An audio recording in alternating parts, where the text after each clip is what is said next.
Assalamualaikum warahmatullahi wabarakatuh. Kembali lagi di channel Haryani Cahyaningrum. Di sini channel membahas seputar tentang informasi pemakaman. Nah, kita sudah di awal tahun nih, di tahun baru 2023 dengan aturan yang baru yang mungkin nanti ada pembaharuan.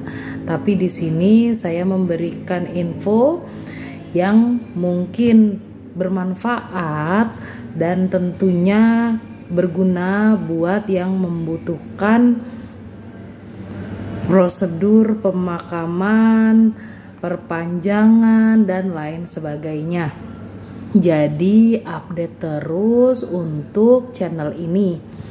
Nah, di sini untuk awal tahun baru kita buka dengan pembahasan perpanjangan surat makam ya. Karena biasanya di awal tahun nih, apalagi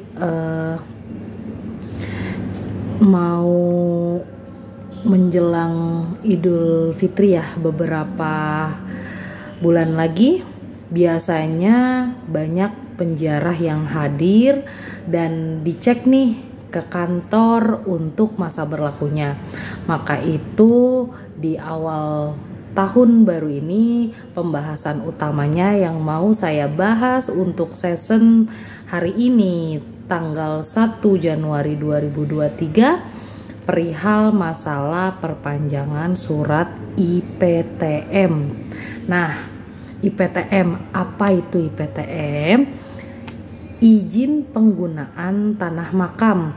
Jadi setiap petak makam ada masa berlakunya, ada masa kadaluarsanya. Berapa jaraknya untuk masa berlaku atau tenggang waktu dari surat tersebut? Satu periode 3 tahun. Jadi surat tersebut dapat diperbaharui setelah 3 tahun masa aktifnya. Seperti itu ya pengertian dari surat IPTM. Nah, setiap petak makam itu punya surat IPTM. Kapan dapatnya?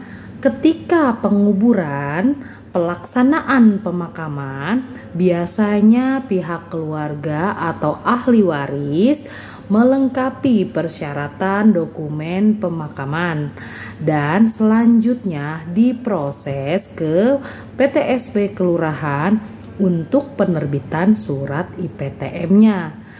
Nah, dari situ si ahli waris atau keluarga almarhum yang memakamkan tersebut mempunyai surat IPTM yang akan habis masa berlakunya 3 tahun ke depan.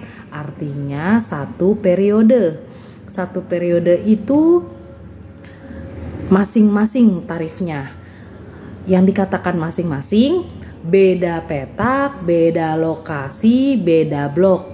Dan retribusi daerah itu dipatok dengan lokasi areanya.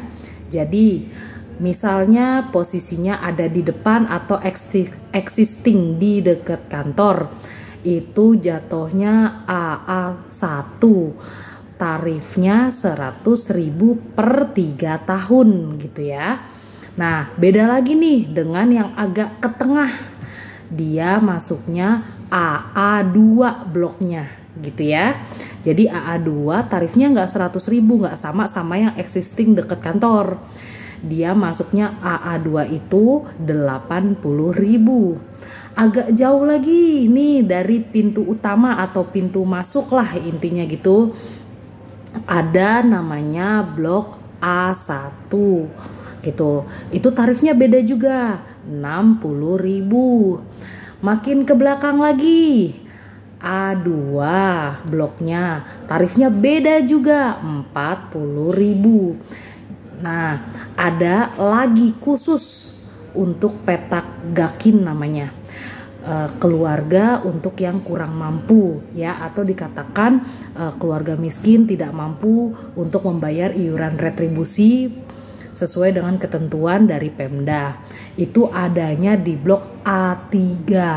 Itu retribusinya Rp0, tapi itu dikhususkan untuk masyarakat umum yang memang benar-benar tidak mampu dan dibuktikan oleh surat keterangan dari kelurahannya masing-masing. Jadi ada pengantar RT RW-nya yang menyatakan dia tidak mampu, diterbitkannya surat dari kelurahan bahwa surat tersebut menyatakan bahwa keluarga tersebut tidak mampu, baru ditempatkan di petak A3 yang notabene itu keluarga yang tidak mampu membayar retribusi iuran. Jadi itu petak khusus. Biasanya petak A3 itu yang datang biasanya pengurus atau dari dinas sosial gitu ya. Tapi tidak menutup kemungkinan untuk yang tunawan juga di A3 karena kan tidak punya identitas, tidak ada yang bertanggung jawab, biasanya seperti gelandangan pengemis, terus korban tabrak lari, lalu narapidana yang memang sudah tidak diakui keluarga, itu biasanya masuk ke A3 dan itu gratis, tidak ada biaya retribusi yang harus disetorkan ke Pemda DKI gitu ya. Nah, bicara tentang blok ya, kita lanjut ke syaratnya.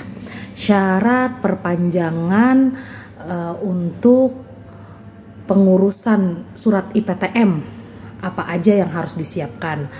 Udah pasti surat terakhir yang terbit tersebut aslinya dibawa, difotokopi, dilampirkan dengan KTP ahli warisnya juga gitu ya. Nah, dibawa ke TPU, kantor TPU kepengurusan petak makam tersebut. Nanti dari petugas TPU-nya, petugas administrasinya akan memberikan surat pengantar perpanjangan izin penggunaan tanah makam yang akan selanjutnya dibawa ke PTSP kelurahan. Nah, di PTSP kelurahan akan diberikan retribusi daerah atau SKPD, surat keterangan retribusi daerah, yang selanjutnya disetorkan ke Bank DKI. Jadi alurnya seperti itu ya. Semuanya selesai di satu pintu di kelurahan. Hanya saja prosesnya memang ada tahapan. Selesai semua di kelurahan. Pembayarannya pun di Bank DKI bisa via teller. Mau pakai mesin edisi gesek di kelurahan tersebut juga bisa. Atau minta kode virtual account pakai M-Banking lebih mudah, bisa juga. Pakai OVO, pakai GoPay, pakai Indomaret, bisa. Tinggal keluarga atau ahli waris yang mengurus konfirmasikan ke petugas di PTSP kelurahan mau pembayarannya pakai apa gitu ya.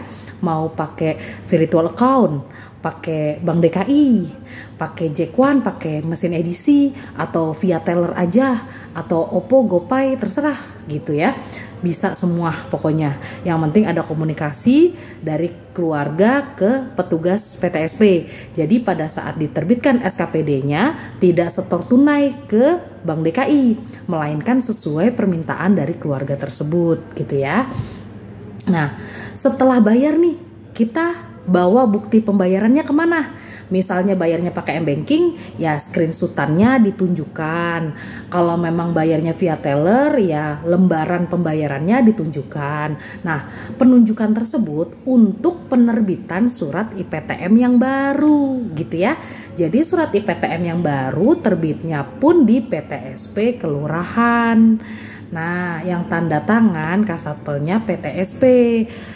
Jadi surat tersebut masa berlakunya baru gitu. Yang lama itu diambil pihak kelurahan, diganti sama yang baru gitu ya. Nah, dipegang, disimpan sampai 3 tahun berikutnya. Nah, alurnya seperti itu. Ada lagi nih pertanyaan, lalu bagaimana kalau tidak bisa membawa surat IPTM yang asli. Oke, di sini saya jelasin.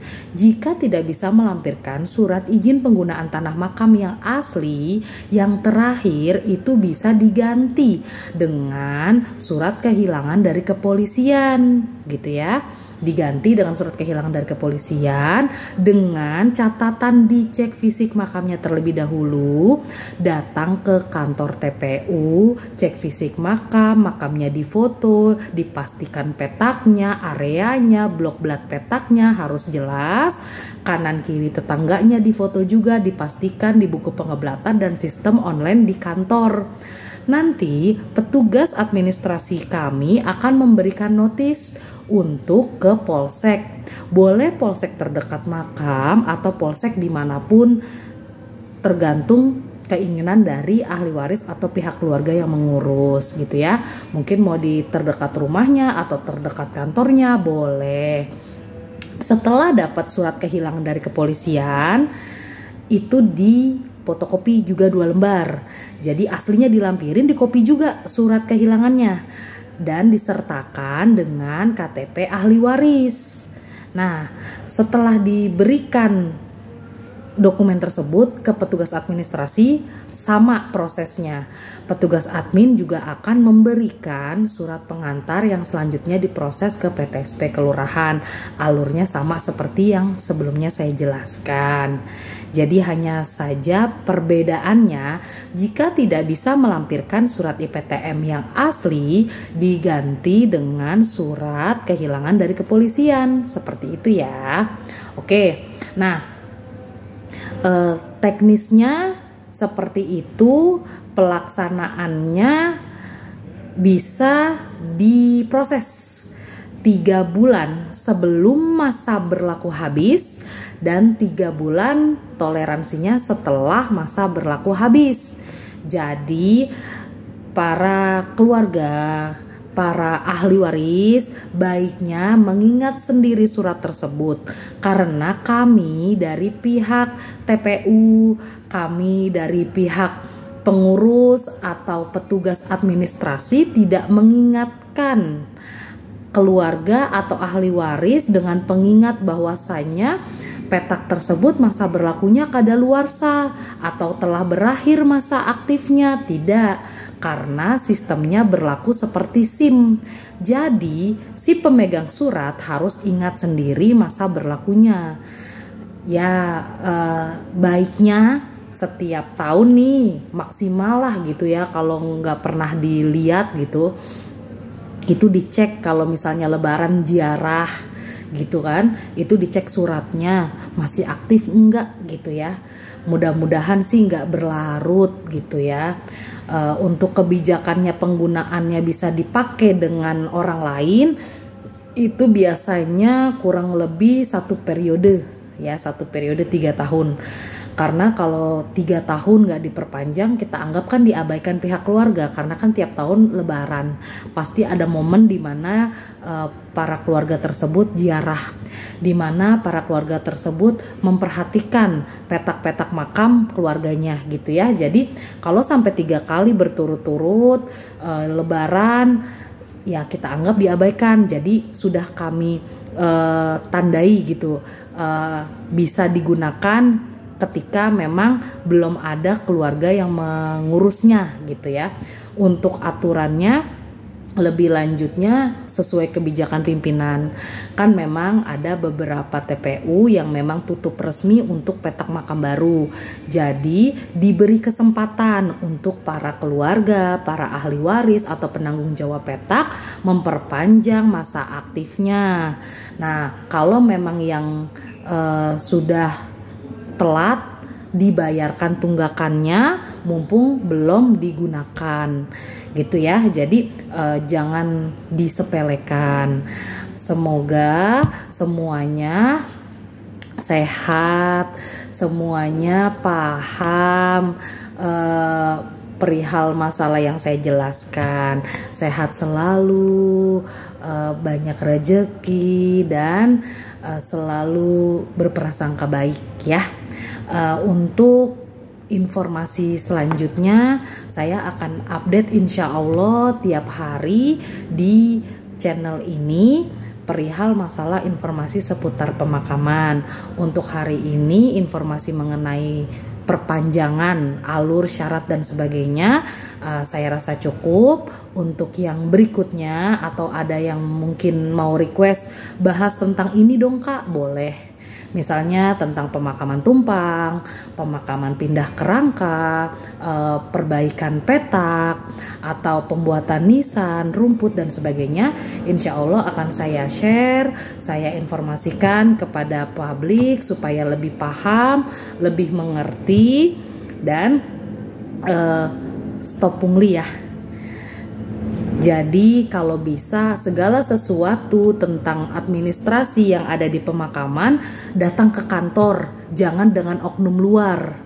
Karena nanti indikasinya jadi ke pungli, seolah-olah pihak kantor mengenakan tarif sekian, seolah-olah petugas mematok harga sekian, padahal itu oknum. Jadi bijak untuk para keluarga, untuk para penanggung jawab, dan untuk para ahli waris memilah dan memilih informasi yang ada di sekitarnya. Oke, untuk kali ini sekian dan terima kasih. Semoga bermanfaat. Assalamualaikum warahmatullahi wabarakatuh.